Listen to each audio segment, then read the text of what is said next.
స్థానిక సంస్థల ఎన్నికల్లో అన్ని చోట్ల బీజేపీ పోటీ చేస్తుందన్నారు బీజేపీ చీఫ్ రామచంద్రరావు. పార్టీ పరంగా 42% రిజర్వేషన్లు ఇస్తామని కాంగ్రెస్ కన్నా ముందే మేము ప్రకటించామన్నారు. కామారెడ్డి డిక్లరేషన్లో బీసీలకు హామీ ఇచ్చిన కాంగ్రెస్ ప్రభుత్వం ప్రజలను మోసం చేసిందన్నారు రామచంద్రరావు.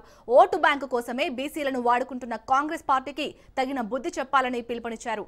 మరోవైపు మావోయిస్టుల అంతం కోసమే ఆపరేషన్ కగార్ చేపట్టామని, మావోయిస్టుల స్టేట్మెంట్లు కొంతమందిని లొంగిపోకుండా అడ్డుకుంటున్నాయని, అది వారికే తీవ్ర నష్టమన్నారు బీజేపీ చీఫ్ రామచంద్రరావు.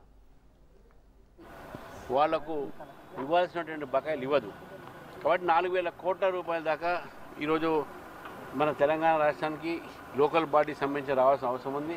కాబట్టి ఎలక్షన్స్ పెట్టాల్సిన అవసరం ఉన్నది. కాబట్టి ఈరోజు ఈ యొక్క ఎలక్షన్స్లో భారతీయ జనతా పార్టీ పూర్తిగా పోటీ చేస్తుంది. కాంగ్రెస్ పార్టీ ఏదో మీరు 42% మా పార్టీ నుంచే ఇస్తున్నామంటే వాళ్ళకన్నా ముందు మేమే చెప్పినాం. మీరు 42% మీరు చేయకపోతే మేము మా పార్టీ నుంచి ఇస్తాం కూడా చెప్పాము ఆ రోజే. మీరు కామారెడ్డిలో బీసీ డిక్లరేషన్ పెట్టిన తర్వాత కేవలం బీసీలను ఓట్ బ్యాంక్ పాలిటిక్స్ కోసము ఆ ఓటు కార్డు కింద వాడింది కదా. కామారెడ్డి డిక్లరేషన్ చేసిన దాంట్లో బీసీలకు మీరు చేసింది ఏమీ లేదు. వాళ్ళని కేవలం వాడుకోవడం జరిగింది. కోర్టులు ఏం తీర్పిస్తారని మీకు తెలియదా?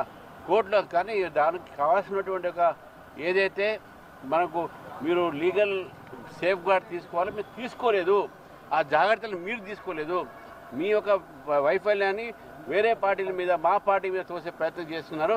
అది మీ పొరపాటు.